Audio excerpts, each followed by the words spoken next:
नमस्कार, मैं हूं आंचल सिंह और आप सभी का स्वागत है हमारे चैनल पर। इस वक्त की बड़ी खबर आपको बता दें, कंगना रनावत ने सीधे तौर पर मूवी माफिया के मुंह पर करारा तमाचा मारा है।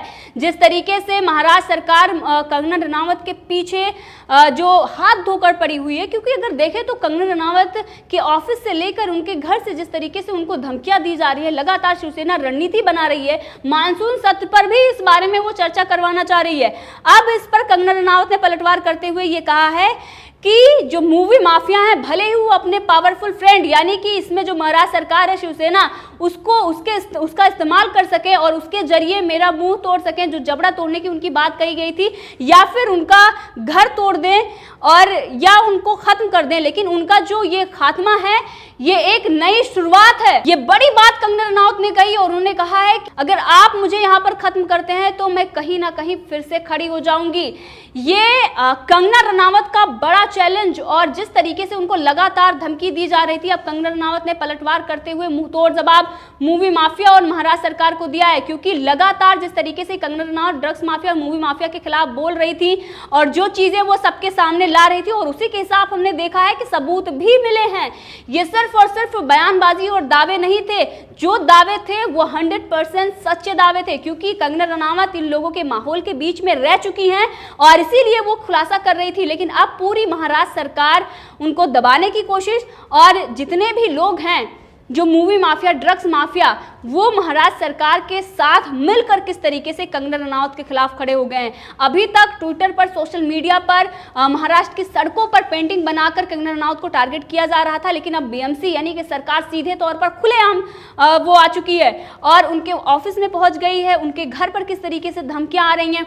इसी के साथ आपको बता दें कि कंगना रनावत के ऑफिस के साथ साथ एक और बड़ी चीज जो शिवसेना ने एक रणनीति बनाई है, जो वहां पर रूलिंग पार्टियां हैं उनके साथ साथ विपक्ष को भी इसमें उसने साथ लेने की कोशिश की थी। लेकिन देवेंद्र फडणवीस ने इस पर आपत्ति जताई और उन्होंने कहा कि जो कुछ भी केंद्र सरकार ने किया है, यानी कि जो सुरक्षा दी गई है, जिस तरीके से ये मातम मना रहे हैं कंगना रनावत को सुरक्षा देने के बाद, वो जो कुछ भी केंद्र सरकार ने किया है वो सही किया है। यानी कि पूर्व मंत्री जो देवेंद्र फडणवीस का बयान आया है, ये दिखाता है कि इनकी जो रणनीति थी वो धरी की धरी रह गई है। अब मानसून सत्र पर कंगना रनावत को लेकर चर्चा करवाएंगे। कंगना रनावत जो एक निर्भीक महिला है और वो लगातार इन लोगों की जो जिहादी मानसिकता के लोग हैं, इनकी पोल खोलती आ रही है। अब जो अपने आप को छत्रपति शिवाजी और जो अपने आप को मुंबा देवी के समर्थक बोल रहे हैं, जो बाला साहब के पद चिन्हों पर चल रहे थे, अब उनकी बयानबाजी जो है बिल्कुल चेंज हो गई। अब ये सोनिया सेना बन गए। लगातार आप देखें तो सोशल मीडिया पर सोनिया सेना ट्रेंड भी कर रहा है, क्योंकि ये सोनिया सेना ही है। कांग्रेस के जो गुण थे अब वो शिवसेना ने अपना लिए हैं। लगातार वहां पर एनसीपी और कांग्रेस और शिवसेना अब ड्रग्स माफिया और मूवी माफिया के समर्थक में है। बॉलीवुड गिरोह अब कंगना पर पर्सनली किस तरीके से अटैक कर रहे हैं। सुशांत सिंह राजपूत मामले में इस वक्त बड़ी खबर आ रही है। रिया चक्रवर्ती से आज 8 घंटे से ज्यादा पूछताछ की गई है। कल भी रिया चक्रवर्ती से पूछताछ की जाएगी और उसके बाद रिया चक्रवर्ती की गिरफ्तारी होगी। तो अब जो लोग रिया चक्रवर्ती को बचाने में जुटे हुए थे और जिस तरीके से वो 15 करोड़ से लेकर तमाम ऐसी चीजें हैं जो अपने स्टिंग ऑपरेशन के जरिए दिखा रहे थे कि रिया चक्रवर्ती इसमें बेगुनाह है, रिया चक्रवर्ती ने सुशांत सिंह राजपूत के कोई भी पैसे नहीं लिए हैं, लगातार उनको बेगुनाह साबित करने की कोशिश की जा रही थी। वो ड्रग्स नहीं लेती थी, उन्होंने कभी ड्रग्स नहीं लिया है। अब उन सब लोगों को करारा जवाब कल मिलने वाला है। और जिस तरीके से रिया चक्रवर्ती के खिलाफ पुख्ता सबूत सीबीआई और एनसीबी को मिले हैं, रिया चक्रवर्ती की गिरफ्तारी कल तय हो गई है। लेकिन इसी बीच आपको बता दें कि रिया चक्रवर्ती अब सुशांत सिंह राजपूत की बहन पर एफआईआर दर्ज करवा रही हैं। उनका यह कहना है कि उन्होंने 8 जून को गलत दवाई दी। अब यहाँ पर आप साफ देख सकते हैं कि लगभग 2 महीने होने को आ रहे हैं, लेकिन रिया चक्रवर्ती अभी तक उन्होंने कोई भी किसी भी तरीके का कोई खुलासा पहले नहीं किया। उन्होंने नहीं बताया कि उनके परिवार का और उनका क्या था। लेकिन उसके बाद जब वो रिया चक्रवर्ती फंस रही थी तो उन्होंने परिवार पर ही आरोप लगा दिए और ये कह दिए कि उनके परिवार और उनके रिश्ते अच्छे नहीं थे, जिसका खुलासा भी अब हो गया है कि जो उन्होंने पिता को लेकर ये बात कही थी कि सुशांत सिंह राजपूत के और उनके पिता के रिश्ते अच्छे नहीं थे। इस पर अब साफ हो गया है कि उनके रिश्ते अच्छे थे और वो अपने पिता के बारे में जो वीडियो बहुत सारी हैं वायरल हो रही हैं, कितनी अच्छी सोच रखते थे और जिस मुकाम पे थे उसका क्रेडिट वो अपनी माँ और पिता दोनों को देते थे। ये सारी चीजें दिखा रही है कि रिया चक्रवर्ती अब पूरी तरीके से बेनकाब हो गई हैं, रिया चक्रवर्ती पूरी तरीके से घिर गई हैं। इसीलिए अब उन्होंने उनके परिवार पर इस तरीके से एफआईआर दर्ज करवाने की अब चाल चली है।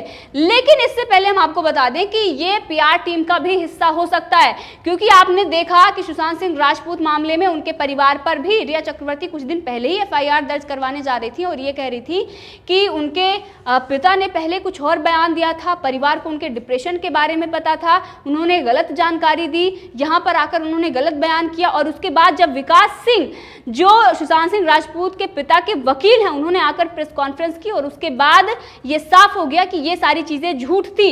ये सिर्फ और सिर्फ रिया चक्रवर्ती को बचाने के लिए उनके पीआर टीम के हिस्सा थी। उनके पीआर टीम लगातार ऐसी चीजें मीडिया में ला रही थी, उनके पक्ष में माहौल बनाने की कोशिश कर रही थी।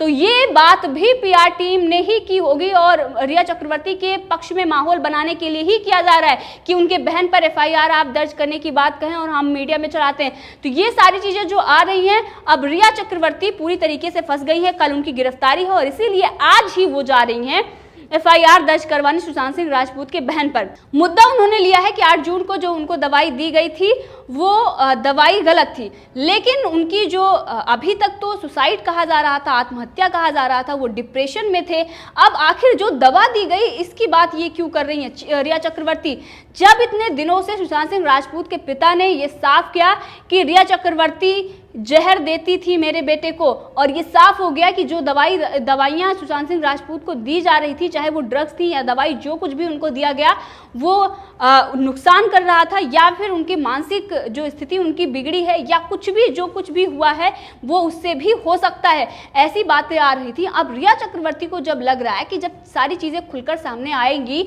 और कहीं ना कहीं जब जो जांच हो रही है, क्योंकि अब जो जांच हो रही है वो आत्महत्या नहीं हत्या के एंगल से जांच हो रही है, अब इस एंगल से जांच हो रही है तो चीजें सब सामने आएंगी। अब रिया चक्रवर्ती पहले ही उनके बहन के खिलाफ एफआईआर दर्ज करवाने पहुंची हैं। कहीं ना कहीं ये पहले से ही माहौल बनाया जा रहा है रिया चक्रवर्ती के पक्ष में, ताकि थोड़ी सहानुभूति रिया चक्रवर्ती को मिल। अब वो लोग जो रिया चक्रवर्ती को प्रोटेक्शन दे रहे थे, वो रिया चक्रवर्ती जो ड्रग्स माफिया से मिली हैं, वो रिया चक्रवर्ती जिनका ड्रग्स का व्यापार चल रहा था, उनके भाई सैमुअल मिरांडा, दीपेश सावंत, जिनकी तीनों की गिरफ्तारी भी हो गई है। अब चौथा नंबर रिया चक्रवर्ती का है। अब उनको बचाने के लिए जो महाराष्ट्र सरकार उनको प्रोटेक्शन दे रही थी वो कंगना रनावत को लेकर बौखलाई हुई है। उनका ये कहना है कि कंगना रनावत को जो सिक्योरिटी दी गई ये बहुत ही गलत फैसला है, उनको सिक्योरिटी नहीं देनी चाहिए थी।